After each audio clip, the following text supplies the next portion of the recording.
Good morning, Luke. Good morning. How are you? Okay, how are you? Yeah, not too bad, thank you. Not too bad. So, uh, trucking on, as they say. Oh, Mm. so Yeah, I was over in Spain last week. Yeah, it was last weekend, wasn't it? Not this weekend gone, the weekend before. yeah. Well, at least you got back before they imposed a Yeah, quarantine. yes, just missed that one. But they've still got spikes going on all over the place, and that's with them wearing masks outdoors up continually. Yeah, I mean, I think the challenge is going to be. I know from conversations I've had with people this week that there's also quite a few areas of the UK that are still on this watch list I alluded to Mm. last time I gave an update. And I think the challenge is going to be as soon as obviously everybody's now rushed to book holidays, both staycations and also sort of overseas holidays. And I think it's basically going to be one to watch as people start to come back. Mm. And I know there are a few areas that are doing some rather interesting stuff to kind of keep themselves off the government's hit list, if that makes sense. Sounds is it legitimate? Well, you've only got to look at it. There was a BA, I think it was a BA, but there was a flight that landed in Barbados from the UK. So I'm just going to move you onto the same screen as a webcam. And there were two people who tested positive for COVID, but it's now turned into 9 people. And the Barbados government is now reconsidering the air bridge between the UK as a result. Yeah. But at the same time, offering year-long staycations for people who want to go live in Barbados and work remotely. As long as you can prove you have a job, as long as you can prove you've got medical insurance and all that kind of stuff, they're basically giving away year-long tourist visas at the moment. Mm-hmm. Oh well. Yeah. No, it's definitely strange times. Yeah. So I just thought of something then, but I've forgotten it now. But yeah, over in Spain, I mean, they've got it fairly clamped down, as it were. The only problem is over there, I think they all like to kiss each other and hug each other, and as soon as one gets it, that's it. well, this is it. But I think equally so. You even look at the strict countries elsewhere that have enforced masks in public places are still keeping to 2-meter social distancing, not 1. They're still having second spikes and recurrences of hotspots. And let's be perfectly honest, we went to a 1-meter social distancing so the kids could go to school. And let's be fair, so the hospitality industry could reopen because it was never reopened with a 2-meter social distancing rule. Let's be perfectly and honest about that. Yeah, that was it. That's what I was going to say. When I got into Spain, the first thing they did is they took your form to say that where you're going and all the rest of it, and they took your temperature before you even got out of departures. Got back into Britain, they were checking on people that they'd actually filled in the form after telling people like 1 minute beforehand when they just got off a plane. Wow. Apart from that, they weren't taking any temperatures. They weren't, and no controls. So, as you a bit behind, I think.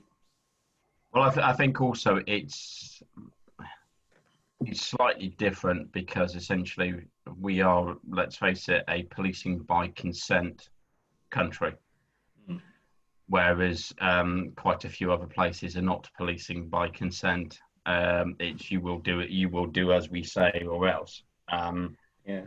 Interesting thing is now they're saying that anybody who goes to Spain, one, your travel insurance is now null and void because of the FCO recommendation, but two, you face £1,000 fine when you come back to the UK. Potentially, if you have COVID and you fail to follow the guidelines, basically, which is quite extreme. But then again, you can't really enforce it. Same as you can't really enforce for wearing a mask out in public or in hotels or in shops. No. And all the big retail brands have said we are not enforcing the wearing of masks because it's not our responsibility to enforce it. So if you want to come shopping in Tesco's without a mask, carry on. Interesting. It's a simple answer. Mm. So, I mean, our friends north of the border in Scotland, and I'm sure burial updaters may take a different approach, but I think it's fair to say, Luke, there's there is a difference in people's reactions.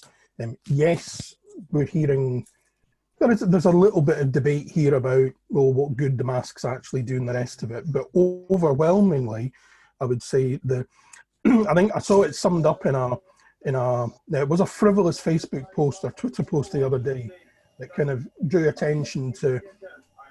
From what we're seeing in the media, England, there seems to be quite heated debate about masks are a waste of time. You know, there's a lot of debate about we know better than the government's got it all wrong. Whereas the reaction in Scotland is, you want us to wear a mask? Oh, all right. There's not the same level of debate north of the border. It's very much, it's a more low-key reaction, and it's, you want us to wear a mask? Fair enough. Not a big deal. I don't particularly like wearing a mask when I'm going to do my shopping, but I don't object to it. And I would say there's a fairly high level of compliance north of the border. It's now become the exception to see somebody not wearing a mask in a supermarket than the other way around. Go back about 6 weeks, it was very much the other way around. Yeah. I adopted wearing a mask quite early on, just from a point of view of there's a reasonable argument that it's a sensible thing to do. So it's not a big deal, I'll wear a mask. I was the exception. Now the majority are doing it. Yeah, and I think the key message about the mask is the mask will not stop you from catching coronavirus if you don't have it. Yeah. The mask will stop transmission of coronavirus from you if you have it. Yeah. Basically. I think that's the big issue, isn't it? It's not for your safety, it's for everybody else's safety. Exactly. And as example, I take the mindset, the viewpoint. If I'm going into Tesco's or Morrison's or whatever, I don't want to be responsible.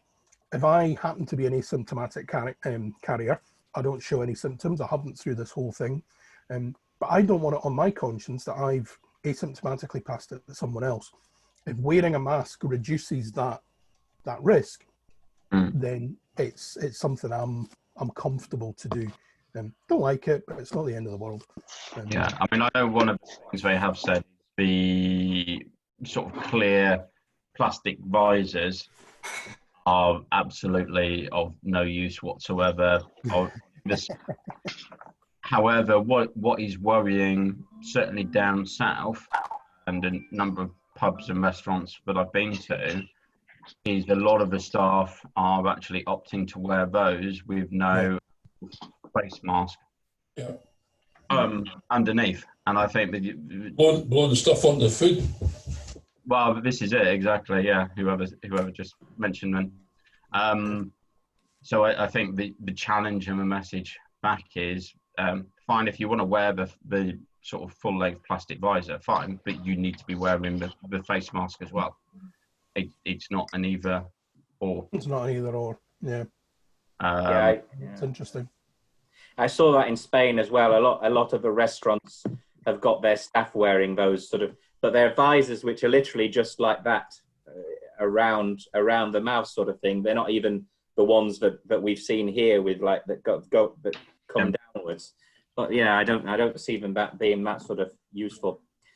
Anyway, right, 10 o'clock. Welcome, everybody. We were just having a little chat about masks and things. I was over in Spain the other week. Got back before the quarantine was enforced, and I'm still all right, so I haven't brought anything back. But over there, yeah, they've got masks on as soon as you walk out the door. And if you go to the beach, you can only take the mask off when you sat down. So yeah, over there it's and they've still got spikes. So we've not lost COVID. It will keep us on our toes for a few more months. Hopefully not much more than that. But yes, in interesting times. A couple more people just joining us now. Yep. Just a point. I saw an article in LinkedIn the other day for anybody who does weddings and everything. It's there was a bit of a debate as to whether a wedding can be priced separately. Take on a wedding package is that at the end of the day you split it anyway, because you've got your food revenue, your beverage revenue, your room hire, whatever else you have. And I would suggest that you split your charges on the bill, as long as they come to the total you've agreed with the client as a package. Split it on the bill, and then there's no argument to say whether it should be a package or whether it should be a multiple taxed item, and that way you can benefit from the 5%. There's something there in the VAT regulations that talks about if it's a package that can't be separated out, then you've just got to charge for 20%. So helpful tip to bear in mind there when we finally get through to doing weddings, even if there are only 30 people. So first on the list today, we've got Andy Merrick, who's going to give us a little short comment on the new licensing laws that are coming out. You there, Andy? Hi, Robin. Yes, hi, everybody. Yeah, so just really a summary of legislation that's gone through Parliament only last week, actually. Some temporary measures to help the hospitality industry with the social distancing and just trying to increase their capacity in outside areas, etc. So am I able to share my screen, Robin? Or should be able to. I think I've worked out how to do it now. Let me just see if I can do that. Then just bear with me 2 seconds.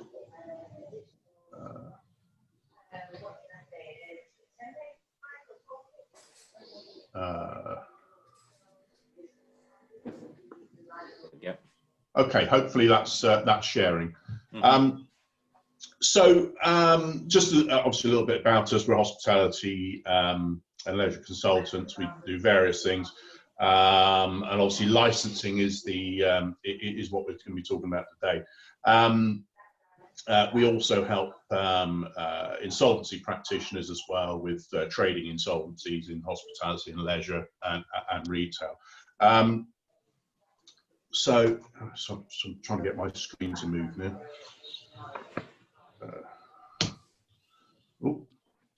Too far. Sorry. Let's try and get it to go back. Right, there we go. Okay, so Business and Planning Act 2020 got royal assent from Parliament last week. It gives temporary off-sales extensions, a new pavement licence regime. Both of these things are valid, temporary measures valid until September 2021. The idea is obviously, as I said, to assist hospitality sector with obligations for social distancing, etc.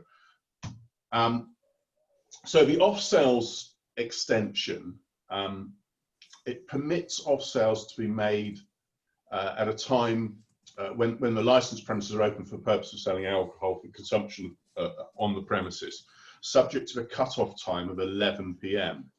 Or the closure time of an existing outside area if that is actually earlier.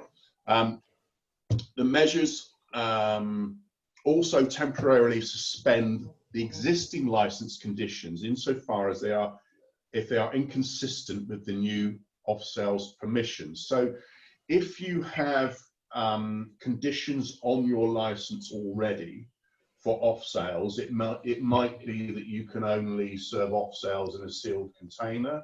It might be that it can only be for delivery, or it might be that it's restricted to a certain area.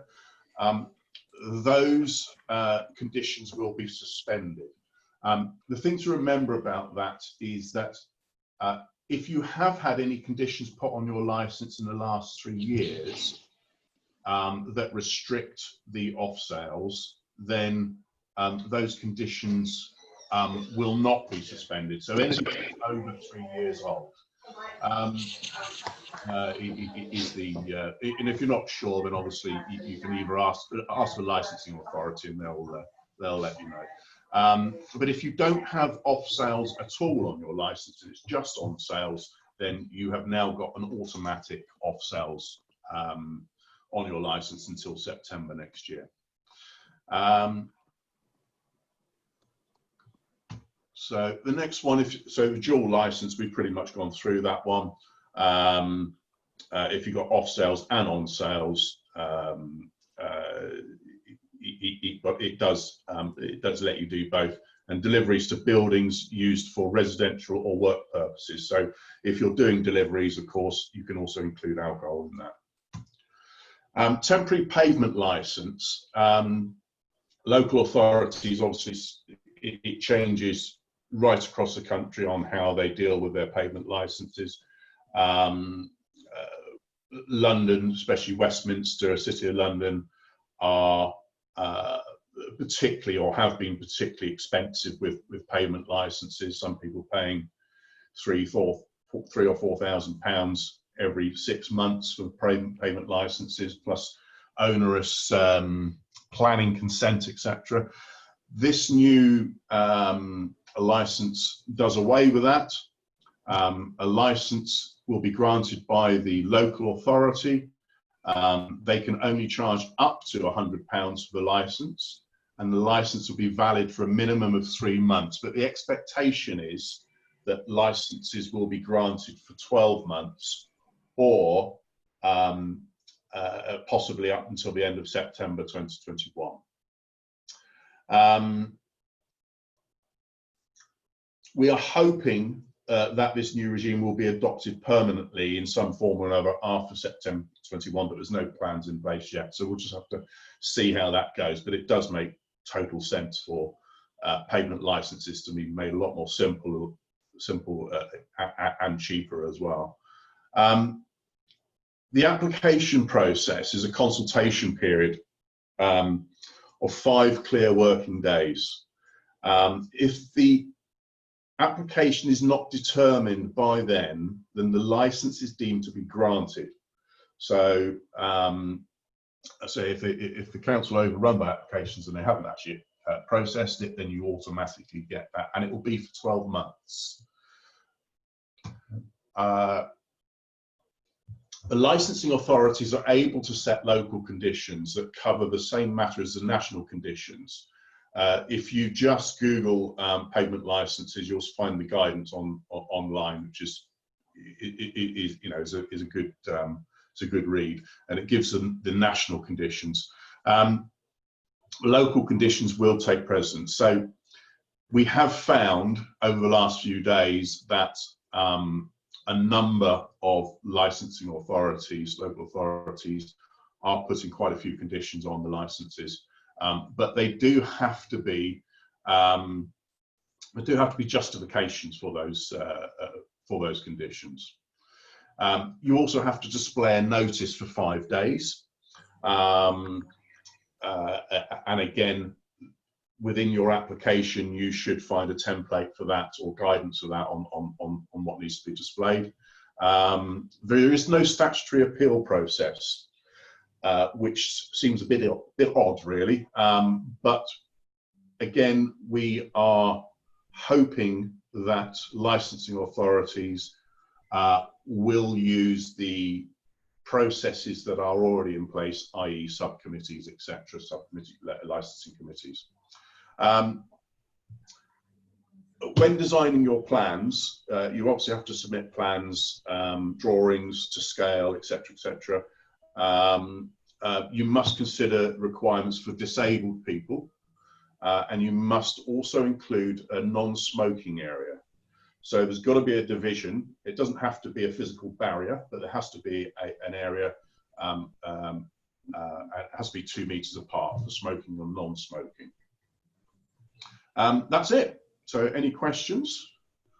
I'll get rid of my screen now.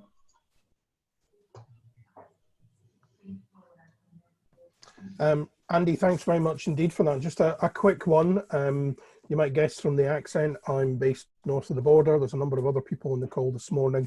And obviously we operate under a different licensing act and quite different regulations in many ways. Absolutely. To what extent are you aware of an alignment between the Scottish and the English Act in terms of what you've just been talking about? Okay, yes, I should have said at the start of this is English and Wales, this is for. Scottish licensing, I'm not aware of the intentions as yet of Scottish licensing with respect to the pavements. I do expect them to follow suit, but I'm sure it will be different because it always is. I do work with Scottish licensing. We work very closely with solicitors there, Stephen McGowan at TLT. And I'm quite happy to find that out ready for the next presentation, if you like, and give you an update on Scottish licensing and what might be happening then. But at the moment, I say I'm not sure on that. That would be really helpful if you could, Andy. The only thing I'm aware of north of the border is I am aware there's been an instruction from Scottish Government has gone to local authorities to say that these should look favourably in terms of any licensed premises wanting to expand or move into pavement areas, and certainly from one licensee that I know well, his experience is that speaking to Eastern Bartonshire Council, because here north of the border everything's under the local authorities, when he inquired about can I use the piece of grass outside, it was very simply the answer was yeah, go ahead. So it would seem to be as though that is working. I think that's certainly the message that I'm hearing, is that the consensus is, or the encouragement is for a very light touch approach, as far as that's concerned. Now, whether all licensing boards take that stance is a different matter. Glasgow, as we all know, have a mind of their own. Glasgow takes a very different viewpoint, yeah. And they do, and so all I would say is, look, is contact the licensing board. If you're in Scotland, contact the licensing board and ask the questions. I will certainly on the next call see if I can get an update for you with regards to Scottish licensing, and I may actually be able to get Steve McGowan to or one of the guys to come on the call as well. Thanks very much indeed. Thank you. Anybody else got any questions on that? Well, moving swiftly on, Barry, if you'd like to give us a state of how the nation is doing. Robin, thank you very much indeed. Good morning, everybody. Good to welcome many familiar faces back and to see a few new ones. If you're joining us for the first time, you're very, very welcome. Just going to run through a few things with our State of the Nation, and then a couple of generic points that I want to pick up on the end just to help and pass on a little bit of advice. If we start off south of the border, in the last 2 weeks since we previously met, certainly seen further relaxation of the social distancing rules and further relaxation of the lockdown.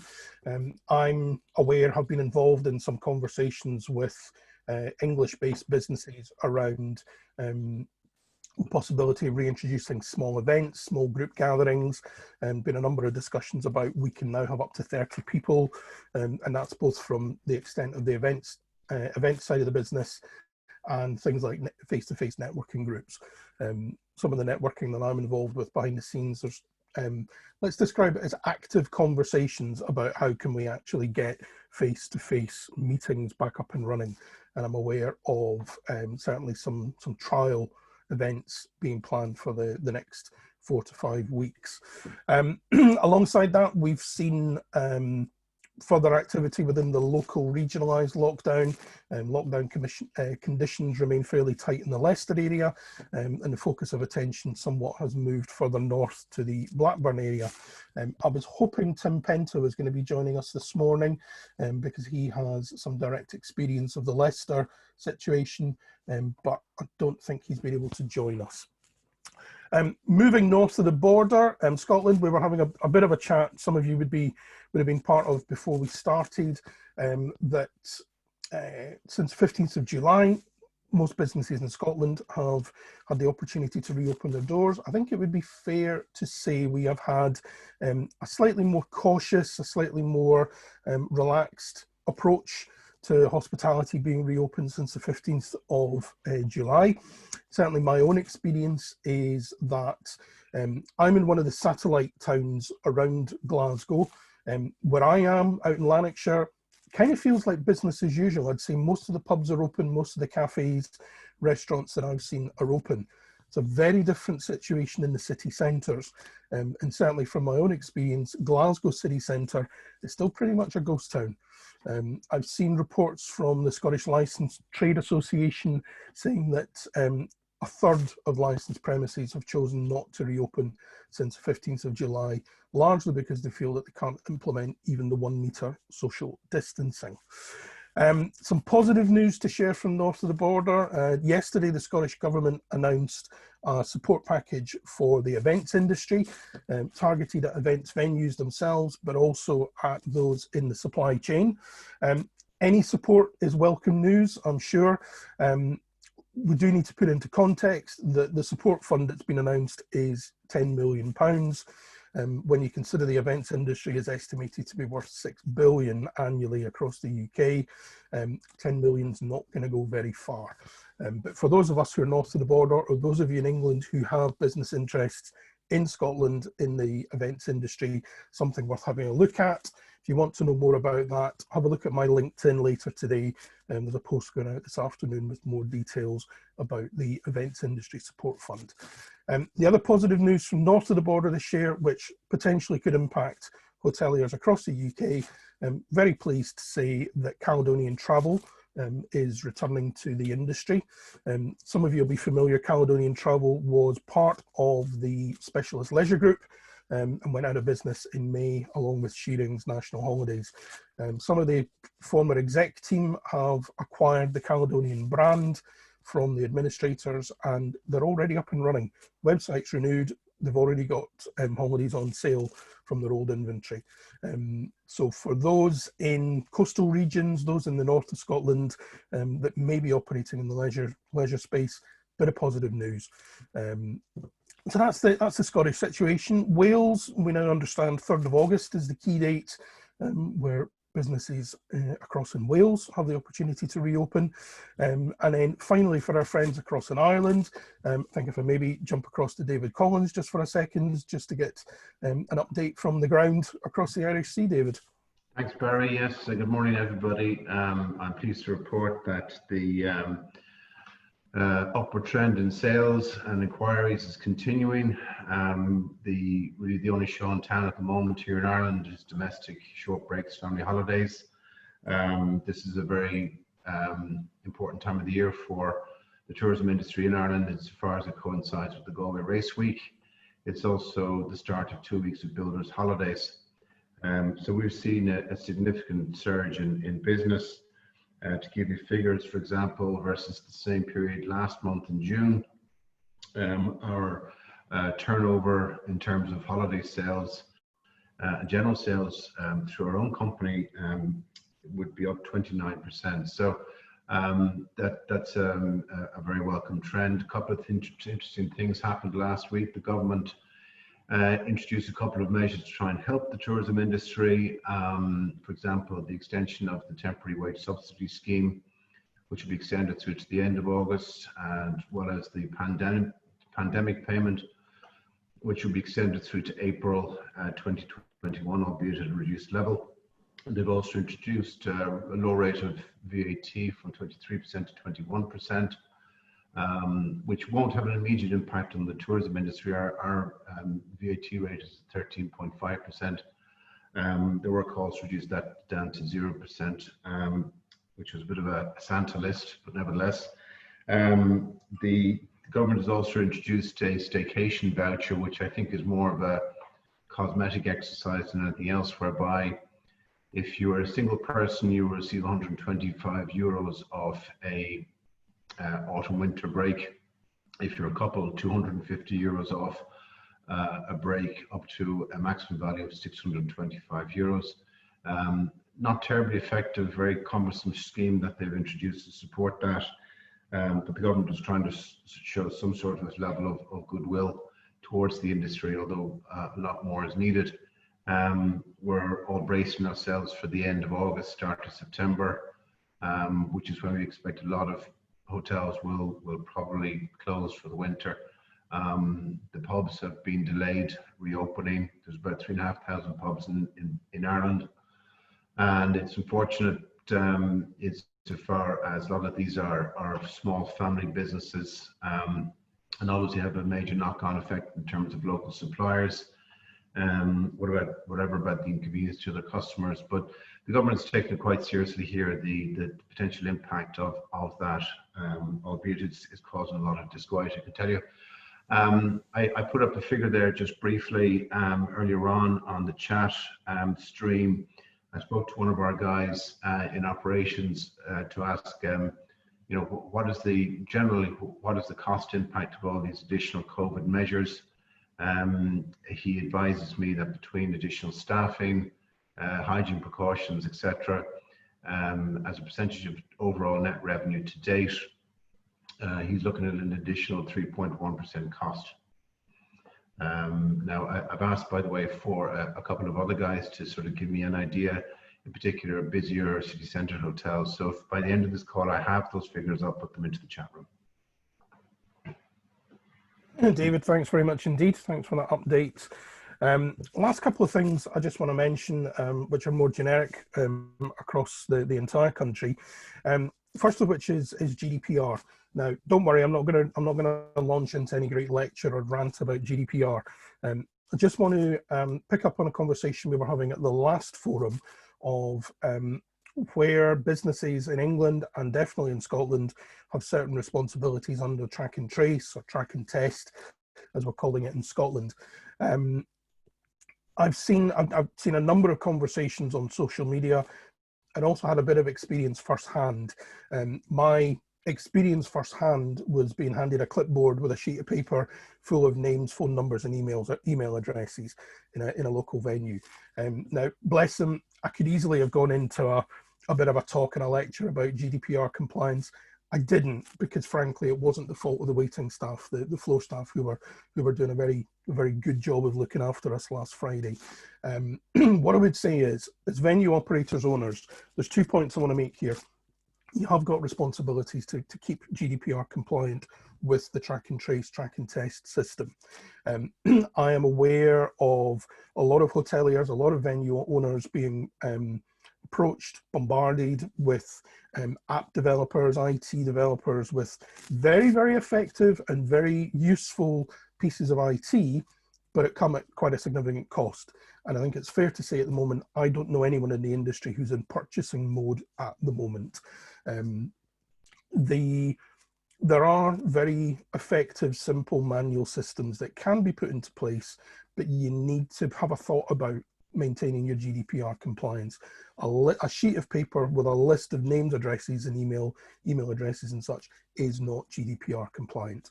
Now, in the balance of all probabilities, are you likely to find yourself being prosecuted by the data processor? Probably not, and certainly there has been there's been comment publicly that they intend to take a very light hand in terms of GDPR compliance in the foreseeable future. particularly around the track and trace systems. That said, there's other things you can do to be able to handle your customers' personal details in a more secure way. I happen to be shown the prototype for a very effective book. If those of you of my age, if you remember the old-fashioned double copy message pads that we used to use in the industry, you wrote the customer's message on the top on an NCR style paper, and you handed a sealed message note to the customer. I saw a prototype of a very effective similar book for collecting track and trace data. I was just asked what did I think of it, and I actually thought really effective. And they were talking about a book of 1,000 slips going to market at less than £20 a book. If anyone's interested in that, drop me a wee note. No personal interest whatsoever, but I can put you in touch with the people that were producing that. The real point I want to make about GDPR is those of you who are at operations, the last thing you need right now are customer complaints or official problems because your data collection process isn't GDPR compliant. You just don't need it. So I would encourage a little bit of thought at the moment into that process to just save yourself a lot of pain and headache a little bit further down the road. Second thing I want to mention, in the UK, the Eat Out to Help Out scheme goes live next week from the 3rd of August. I've seen some interesting debate on social media about the Eat Out to Help Out scheme. So a really interesting post a few days ago, a restaurant owner in the Southwest complaining that the last thing we need is a discount scheme at this point in time. August is my peak trading period.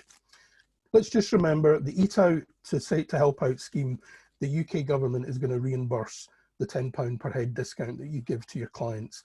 I've had a look through the process, and their commitment is to reimburse you those £10 discounts within 5 days of you having processed through the website. It might just help you to get a bit more footfall through your door at the moment, and it's not actually going to cost you as the operator anything other than a wee bit of time to set it up. So if you've been thinking negatively about the Eat Out to Help Out scheme, maybe encourage you just to revisit it. It might not do you any harm and might just get a few extra people through the door without actually costing you anything. Final thing that I want to mention is that I'm certainly aware of a lot of properties, particularly in Scotland, who are going to market at the moment through deal sites. I'm getting bombarded on a daily basis, whether it's Groupon, Voucher, It Is On, any of these kind of deal site properties. And I just want to voice a little word of caution. I completely understand your doors have been closed for 4 months. You want to get business back on the books. I completely understand that people would be tempted to use the deal site route to try and build some occupancy. I would just urge a little bit of caution. In my operations days, I've used deal sites very strategically, and that's what I would encourage you to do. If you do want to go down the deal site road, please look at it as being a strategic means of getting a little bit of base business in. I encourage you not to get yourself into a situation where your full bedroom inventory or your full restaurant table inventory is being taken up by deal sites. It'll give you volume, but the counter is it won't necessarily give you margin. I've had a lot of experience of using deal sites. If you want to have a chat just how to use it more strategically to get you a little bit of base in there, David Collins is also very experienced in this field. I'm certainly happy to have a phone call with everybody. I'm sure DC would happily take a phone call or have an email chat as well. But I'm just urging a little bit of caution there, because the deal sites will happily take all your inventory off you. You don't necessarily want to be doing that. So that's a quick state of the nations. Thanks for your attention, folks. And Robin, back to you.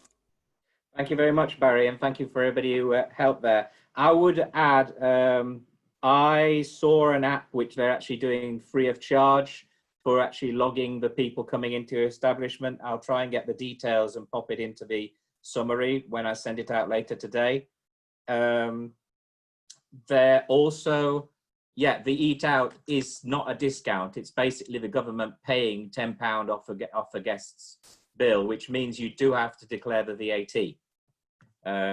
So bear that in mind when you're working out how you're going to process that deal. You can get the money off the government, so it's not a discount. It's just charging them part of it. But you do have to declare the VAT on that part of the sale as well. So bear that in mind. Moving quickly on now, we've got Julie Tate with her take on recovery and where we can go in those situations. Okay, Robin, do you have my slides, or will I try and You should be able to share it, because I've share? Let me see. That's perfect. I've worked out how. Let me see if I can share my screen. I think it's this one.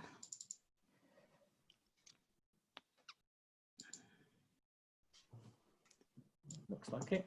Does that look okay? Yep. Okay, let me just fix this on this side. Right, okay.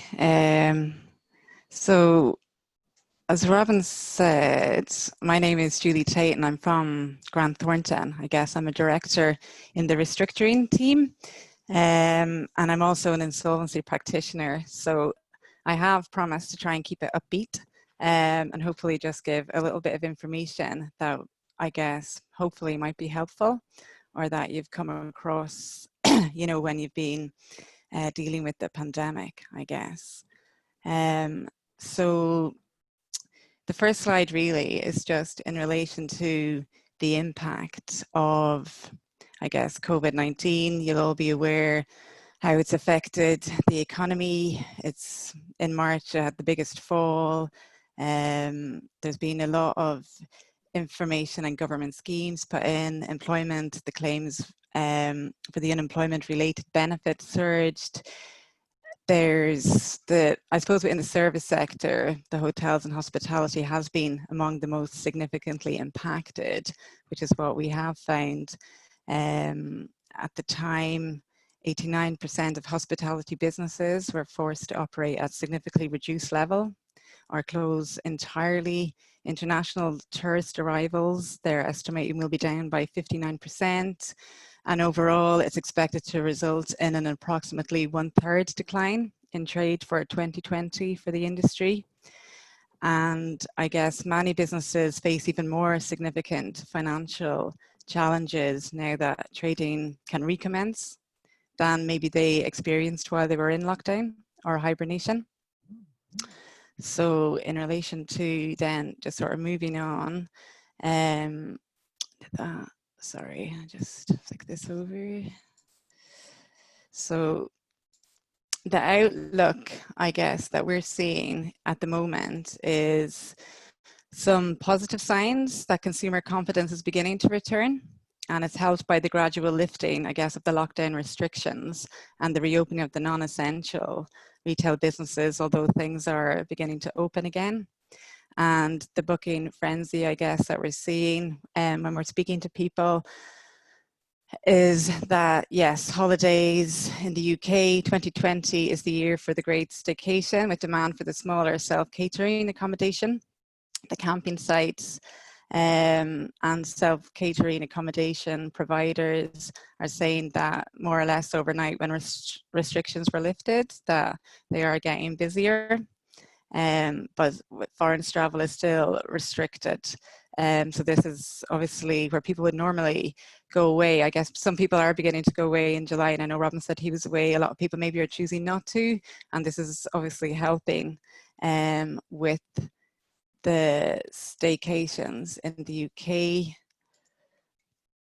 The pattern of recovery that we're seeing, sorry, just flicked on, was provided to us by Colliers. So I guess it's really just from what I've been hearing, I guess, on this and other sites, the stronger performance are the traditional destinations, the country and coastal, the budget hotels, service departments, and some of the branded hotels, and the weaker performance, traditional business, upscale, meetings, conferences, university, and city hotels, which seem to be we seem to be in line, I think, with the numbers that we're seeing and coming in. And I guess I was on a call last week, and Mark Cawthall, the Chief Exec of the Scottish Trust, advised that for July and August, that 35% occupancy was for country and coastline. And for the city hotels, it was only between 8 and 9%, which is probably in line with what was being said earlier, that the cities are suffering. And probably in line with the attractions are not being open yet. So like Edinburgh Castle, the museums, etc., are all contributing to the lack, I guess, of people visiting the cities. And that is causing a bit of an issue for numbers in this scenario. So what do we look at, I guess, when we are planning for recovery? So our big focus when people come to speak to us, because I guess I speak to directors, I speak to shareholders, I speak to financial managers, credit managers, people just who want a conversation about their business, how things are going, and what could we do to help them, or are they just putting in the right measures? So cash flow, I guess, is what we're looking at. So when we're planning for the recovery, the accurate forecasts play a critical role in guiding, I guess, your purchasing, your staffing levels, your sales, your revenue strategy, cost control, your cash flow, general management. And I guess in the coming weeks and months, the financial predictions will be used to inform critical decisions about your business, such as when to reopen, and if you are open, how quickly to scale up or whether to scale back, and how to prioritize supplier payments. So when forecasts, I guess, are inaccurate, it prevents the business, I guess, from operating at its best. And if the business might struggle to protect the asset value and preserve the time and the revenues to start flowing again. So we would always say it's really, really important to get your cash flow right and your cash flow strategy. And normally we would say, you know, month to month, but actually when we've been helping people and speaking to directors, we've been saying do it week to week. And the supply chain was mentioned earlier, and that's another big contributor, the suppliers that are supplying the business. So that tends to play a big part in the cash flow as well. So then the route, I guess, to recovery, these are all the things that we look at with businesses. So what will the pattern of recovery look like? What is your customer base? What's the historical data you have? What is your exposure to the business travel? I suppose, was it mainly meetings, conferences, events that you did? Are we able to break down your customer base and see, was it mainly international visitors or project recoveries, or consider how much of your customer base has been compromised as a result of this, and to think about how a rapid recovery in the market might provide some of this loss. What does your sales cycle look like? So for effective cash flow forecasting, to understand how quickly cash can come into the business, what return will you make, where booking is made directly, or is it a third-party booking, and greater visibility, I guess, over the area and your bookings, which I know was mentioned as well, I guess, by Barry earlier, just in relation to that. So we're also look at the operating cost base, the protocols in place. Are we would you be operating, I guess, table services, staff costs, and then decisions, I guess, in relation to the facilities of the business. Do you move room to room? Is it catering only? Is it staff helping out? Is it exceptional costs, or are there other costs that you need to quantify and be as accurate as possible, and consider the ways in which I suppose they can be mitigated post the lockdown pressures on your cash situation? So that's all your operating costs, I guess, are quite important, which you'll all be aware of. Then in relation to, we would also look at landlord negotiations, how maybe the situation is. We've seen differences between businesses and landlords in recent months, and how the business can protect themselves and how they can speak to the landlord, and how the landlords are protecting themselves, what the communication is, if there's negotiations ongoing, what are the likely outcomes of the negotiations, what are the outcomes of the conversations, and how these are affecting your cash flow, and whether they're affecting your cash flow in the short term or whether long term, or is it multi-site, the landlords, you know, are you one of many, or are you just one? And is it easy for you to negotiate something with them? We've seen landlords, I guess, in like the retail industry, moving to turnover rents. I don't know if anybody has had issues with, you know, negotiations, etc. And then what is the impact, I guess, of payment plans and deferrals? So have you been able to negotiate them during the initial onset of the crisis? Are you able to revisit them? The context of the trade resuming, the assets, is it still appropriate to have them? Or is further engagement maybe needed with the creditors in relation to this, just to give you a chance to get your business up and running again? What, I guess, impact is the government support having?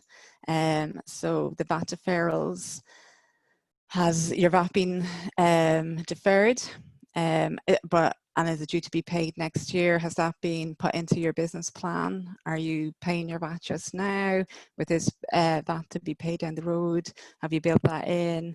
Are the government, I guess, the time to pay arrangements, if anybody has reached that with HMRC, which may or may not always be the right decision for a company, just depending on what's happening. Are they being kept to? Are negotiations happening? And I guess just in relation to the winding up of the CJRS scheme with, I suppose, with staff being furloughed, it's always important to have a look at this. I guess if any of your staff are furloughed, how, what impact is it going to have when the companies have to start contributing to these costs going forward? Just to get an overall picture, I guess, and to bear in mind that these will all have, I guess, an impact going forward, and it's how you can deal with them, I guess, will help.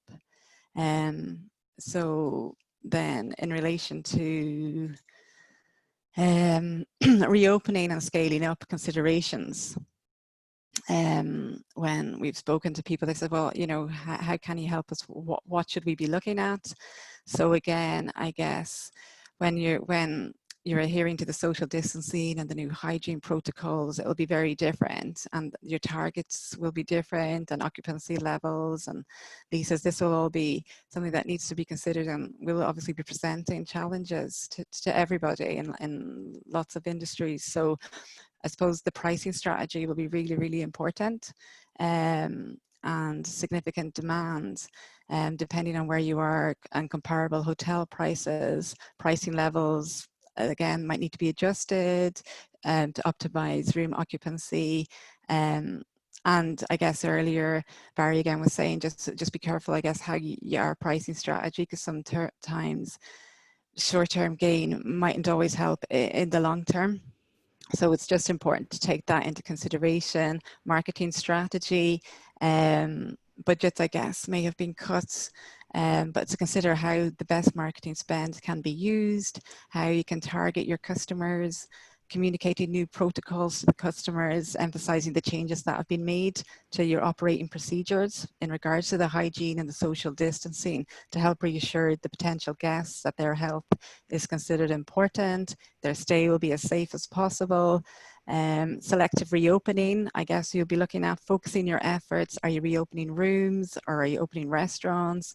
Is it the leisure facilities or the golf clubs, and what goes along with that to help kickstart the business and get the revenue in? And then the technological solutions. So again, what check-in systems, an arrival, what will that cost? What does that mean? Can we use a WhatsApp method? What can you do for the guests to benefit from the quality, but also helping your own business?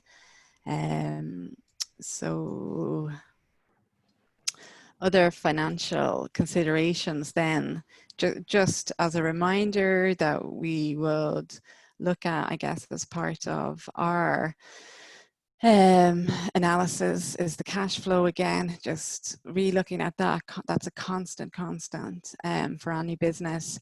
Flexible rostering, claims that are coming in, just to cautiously maybe reinstate direct debits if they've been cancelled, retaining annual payments, which may be beneficial to oversight of cash movements.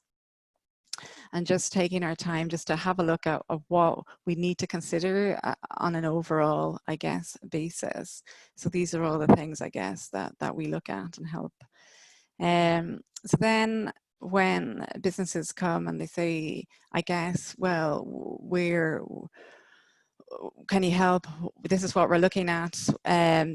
These are the signs, I guess, that we're asking people. So in distress situations, I guess your working capital liquidity, your cash flow forecasts, again, mitigating your actions, payment deferrals, stakeholder support. Are your stakeholders supporting you? Are you able to inject additional capital in, provide funding? Are creditors no longer willing to continue supplying the business, or are they supporting the business? Financial performance, occupancy, and booking levels to cover your fixed costs, your loss of your key revenue stream, say for meetings, events, your market sector changes. Large hotel chains, I guess, might be able to be more attractive, competitors seeking maybe to undercut, or whether everybody's maybe sticking to the same prices and the elements of the guest experience. Reduce capex. Is there any way, insufficient levels of investment to maintain the attractive guest experience? Is there any unplanned expenditure on repairs and maintenance presenting an increased cost pressure? Employee issues, matching your staffing levels to uncertain levels of trading activity, redundancy costs, are they going to place an additional cost pressure on the business, I guess? If this is something that you need to consider. And I guess then where structuring advisors can help is just the short-term cash flow, identifying and addressing the pinch points maybe in a business to quantify the magnitude and timing of shortfalls. Forecasting challenges, timing, I guess, is critical. And if we can see any, I guess, cash short flow coming, just to kind of stress test these pinch points to help the business. Negotiations with creditors is another thing that we can suggest. And I guess companies haven't, they've faced it before, but maybe it's a bigger challenge now, and managing it can be an impossible task at times. Alternative sources of financing, if businesses need some information or a bit of help, or to speak to people that might be able to provide an alternative source of finance that they might not have considered, or the support and ranges, maybe packages offered by the government or other public bodies. If we're aware of anything, maybe that's the Scottish Government are offering. Developing a turnaround plan. So we're experienced in, I guess, helping struggling businesses, setting the business on a path to recovery, and seeking the buy-in of the key stakeholders for the process. Contingency planning is just, I guess, where there's a risk of a formal insolvency. If it is unavoidable, we can develop a plan for how this can be executed and controlled, minimizing the impact on the business and protecting value for creditors and shareholders.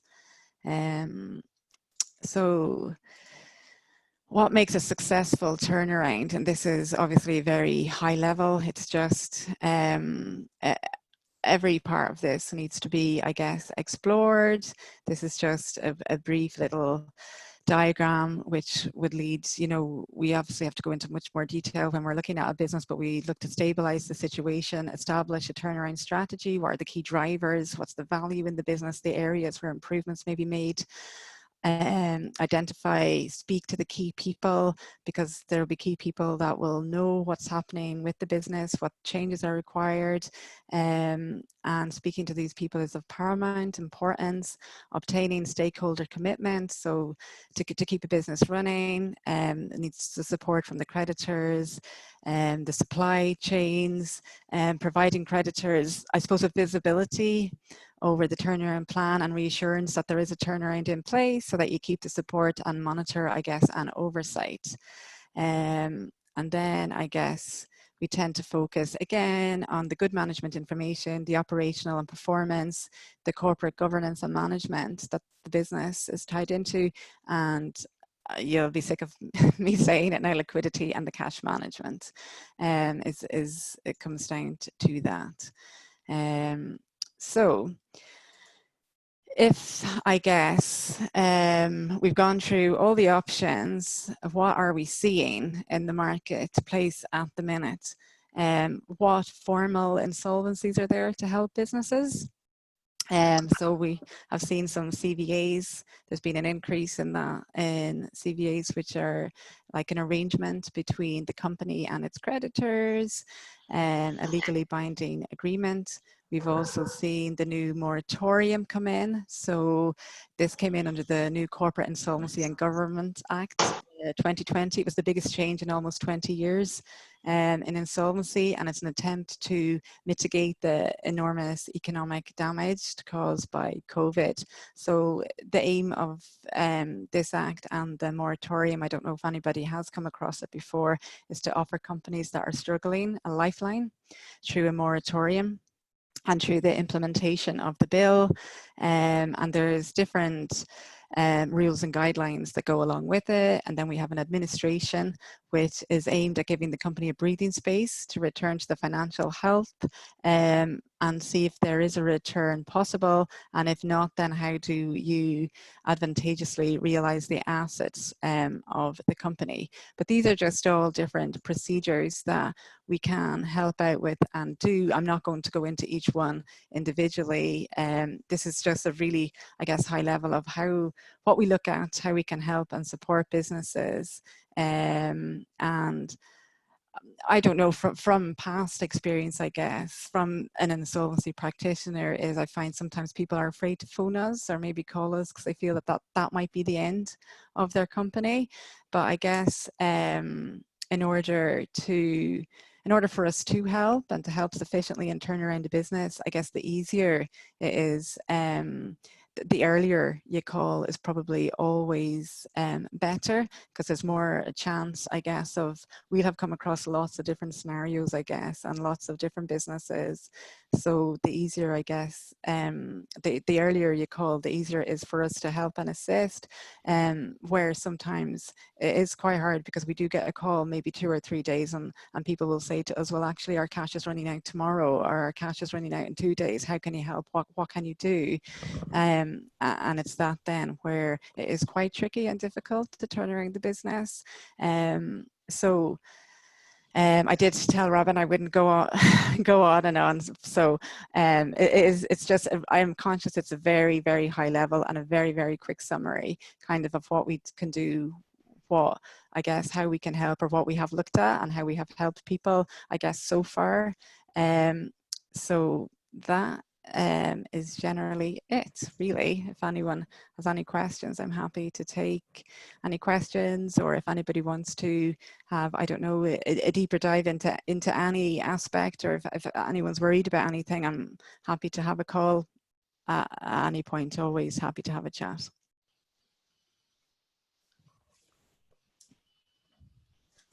Thank you, Juliet. Anybody have any questions? Not so much a question, Robin, but I would just reinforce what Julie said there, that the sooner anybody seeks help, whether it's from somebody like myself who's been involved in a lot of commercial turnarounds, or if it's Julie in terms of actually looking at how you can restructure, refinance your business, the sooner you start having those conversations, the better, and the greater the opportunity to actually resolve things in a positive way. One of my biggest frustrations is the number of times people come to me and ask for operational or strategic help, and if only they'd asked me 3 months, 6 months sooner, would have had a better chance of being able to resolve things. So really just to support and endorse what you said there, Julie. Thank you. I would just like to sort of concur with Barry and certainly Julie. You know, you hit the nail on the head with a lot of the aspects of the industry, hospitality and hotel industries facing.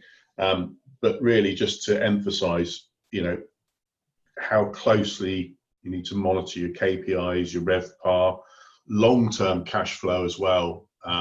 Very, very important as the short term. I mean, some people are forecasting the fact that we could be heading for a bit of a train crash beginning of next year, when you know, the VAT and PAYE, etc., it's all being deferred, needs to be paid. So really critical to keep a very close eye on your cash flow, and flexibility again in your workforce and the way you work. Just keep it constantly under review. A couple of things, just again with my licensing head on. If any of you are unfortunate to end up in an insolvency situation, just as a quick reminder, your premises licenses will lapse on entering insolvency. This being a CVA or administration, not a moratorium. So if you go into a moratorium, then your license doesn't lapse, but it will lapse on going into a CVA or administration. Your license can be reinstated very quickly by a transfer application or an interim authority. So it's just something to warn people. We're hearing quite a few businesses that are going into CVAs and administration, and the licenses aren't being transferred, and all of a sudden you don't have a license.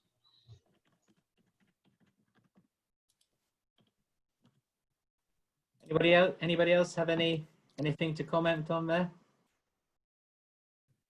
Robin, can I just pose a quick question? It's Julian T. Sorry, quick question to Andy. Andy, just on that comment there, if that insolvency position happens, is there not a period of 28 days in which that license from the lapsing of the license effectively, have you got 28 days where you can still trade whilst you have an application in process, so you don't have to cease trading?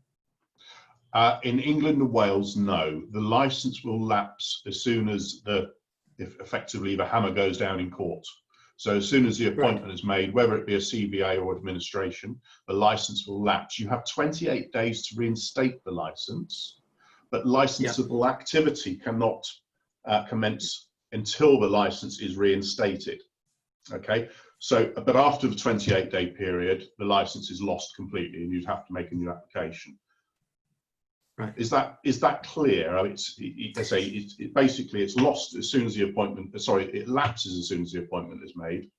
So to start licensable activity again, you need to reinstate it with a transfer or a interim authority. Most licensing authorities are doing those online now. You know, we're doing. We do loads of them, and we hold the licenses as well for insolvency practitioners. And we, you know, literally the phone can go, they'll send through the appointment documents, and we'll have the transfer done in a matter of hours, couple of hours. As soon as the application is made, you don't have to wait for it to be processed. It takes immediate effect. It's about getting that application made, so at least you can carry on as best you can. Absolutely, yes. So as soon as something like that happens, an appointment is made, then a company like ourselves can make the application to transfer the license, and then you just carry on. I think, Andy, you'd have a plan in place, wouldn't you? Because if you knew a company was going, if there was going to be an insolvency prior to that, you'd have plans. So if it was going to court or going in somewhere, you'd have your application ready. Ideally, yes, you would. Yeah. But there are many situations where it does Yeah, get where they may overlooked. not. Yeah. Absolutely, and it's really just a sort of a warning, because we're dealing with a hotel at the moment where it's a 200-bed hotel, and their license is lost. It was held within the holding company. The holding company went into administration or liquidation. I can't remember which one it was. And then the freehold company didn't transfer the license. That then also went into administration, and now the hotel can't trade for another 28 days. We are going to use temporary event notices and things like that to get them up and running, but the cost, you don't want the cost, you don't want these problems when they're very, it's avoidable.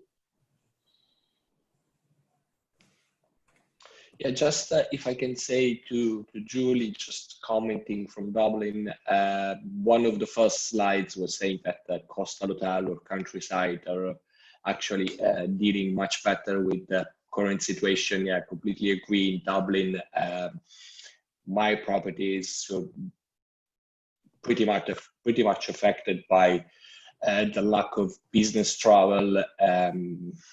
And the fact that there are no events, no concert, no theater, no nothing. But then I had a different question at the very beginning, because I didn't really get the point of the government in Ireland, and I think also in UK, regarding the difference on serving drink and food on the table. I didn't actually get it at all.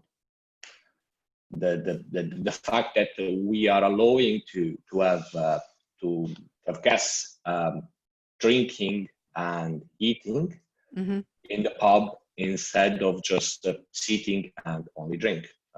That was something that I didn't get. Yeah, I don't know why Ireland have brought that in, to be honest. Maybe David knows from a hospitality point of view why in Ireland you have to have food in every pub with a drink with alcohol. It's linked to the fact that restaurants were slated to open earlier than pubs, and so publicans decided that, whereas they wouldn't have heretofore, they decided that they'd start serving food.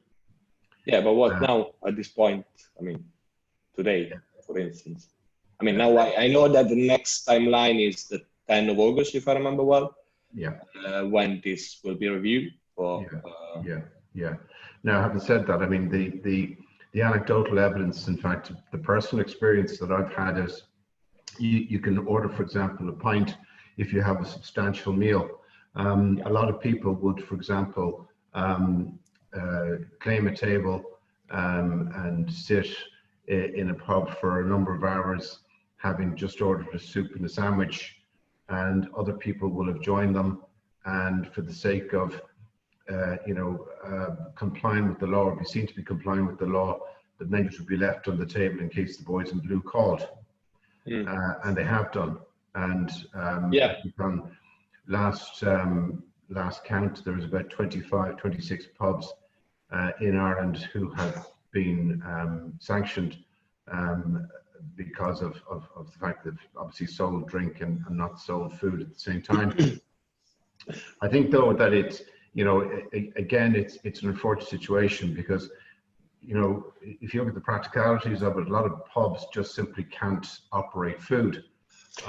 If you look at the hygiene aspects of it, I don't think COVID distinguishes between people who eat food and people who don't eat food. Exactly. So I completely understand the fact that if you have a small space that you cannot guarantee the space, fair enough. But once you have a space, I mean, in my organization, we have a big gastropub. So now for guests staying in the hotel, we are adopting a slightly different approach. But for walk-in to the gastropub, where we have all the social distance in place, where we only serve the guests when they are sitting on the table. So at that point, what's the difference if a guest asks me steak together with a pint or wine compared to people that have had maybe dinner next door and then coming to me just for a whiskey or something, and then I cannot do that. Well, the fact is that, I mean, again, it's full of ironies and contradictions. I think what we've seen here in Ireland is that the politicians have taken over the direction of health policy as distinct from the clinicians or virologists. And if it was the latter, I don't think pubs and restaurants would be allowed to open. But they have to do it, of course, taking into consideration the opinion of the specialists, like doctors, etc. But of course, has to be the politician that have to say, they have to give the guidelines. I guess. Anyway, yeah. Thank you for that. Has anybody else got any comments? I'm aware that we're losing people, so I've spoke to Steve and agreed that we'll put Steve's slot in as the presentation for next session, which will be in 2 weeks' time, just so that we get a good coverage on it. Well, Robin, I'm actually away that week. Okay, so we'll do it for the next one, yeah? All right. That way we get a good coverage on it. I've noticed the chat about the vouchers. My take on the vouchers is that if you sell room only and they then buy breakfast or buy dinner, then they can use the vouchers. Is that what you tend to agree with? Is Mark still there? Or have we lost Mark now? Mark's gone, actually. Yeah. Yeah, he's gone now. But from my reading of the regs, Robin, I would agree with you there. It's specifically excluded for anything that's packaged. So a B&B or a DBB deal, or if you've got those who are doing, and I know there are some small scale conferences going on south of the border, if you've got a meeting with lunch or such, that is specifically excluded.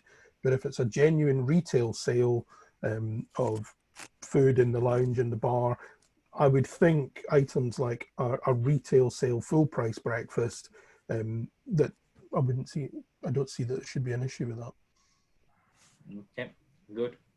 Right. Has anybody else got anything else they'd like to chip in before we sort of call it a day for today? No? Just to say again to yourself, Robin and Barry, thanks very much for organising this. I think it's very useful. It would be good to get perhaps a view from folks as to how their businesses are beginning to fare going forward. You know, we're coming to the end of August. I think everybody's looking at September. So maybe a straw poll, maybe for the next one, to see how business is pacing. Just generally speaking, I think both for obviously the Irish as well as the UK contingent. Yeah, I could see if I can get something out in this week, ready for the next one. That'd be good. Okay, I think we can call it a day for today. Thank you again very much for all attending, and we'll come together again in 2 weeks' time. Thanks. Enjoy the day, everyone. Great. Thanks, everybody. Bye. Bye. Thanks for coming along, everyone. Good to see you all, and keep busy. Right. Yeah, thank you very much. Bye, Robin. Yeah.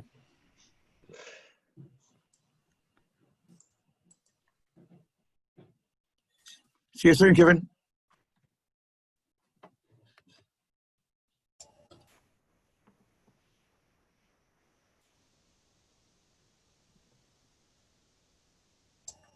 Okay. Yeah. Oh, nearly last to leave. See you later, Robin. Yeah. I'll give you a ring because I was really interested in it. It was a fantastic presentation from Grant Thornton. I mean, people could just lift that and get on with their work. You know, that's superb. Yeah. How's things with you? I'm fine. Carrying on as usual. Are you picking up any business? Not so much yet, but I'm getting quite a few leads coming. So Right. Okay. yeah, it's So remember, if you do anything and you want, I mean, I've been doing it along, but if you want anything reposted, and I'll tag you in it as well, just to, because I've got quite a sizable hospitality. I've got about 10,000 people on LinkedIn, but I reckon 7,000 of them are in hospitality. So if you want anything like that ever, just ping me a note to say you've posted it, and I'll pick it up, comment on it, and tag you so that you'll see any likes and comments, which is always useful to sort of pick up stuff, I think, off that. I'll bear that in mind, Kevin. Yeah, I'm going to, well, I don't know if you've got time now, but I've got, I'll ring you. I've found a very interesting angle on commercial utilities, somebody that's doing smart stuff. They're not interested in just a straight, you know, how much is it per kilowatt hour. They do a proper investigation, see if they can help you with solar panels, but they'll fund it, and they'll fund it with you. And if you need anything, there's some capital money there as well. So it's a very refreshing, very new way of doing things. An example up here is they did a fish factory, bought the guy his freezers and his refrigeration stuff, and still, because they were able to reduce his electricity by so much, they were able to charge it back through the next electricity period. And he's paying less, but at the end of the period he'll own the stuff. So it's a completely win-win. It's got a bit of European stuff behind it. So if you can give me a call about 2 o'clock or 2 or 3 o'clock, we'll have a chat about that. No bother. I'll close off for now. Okay, cheers then. Thanks for See that. you. Bye. Right. Bye.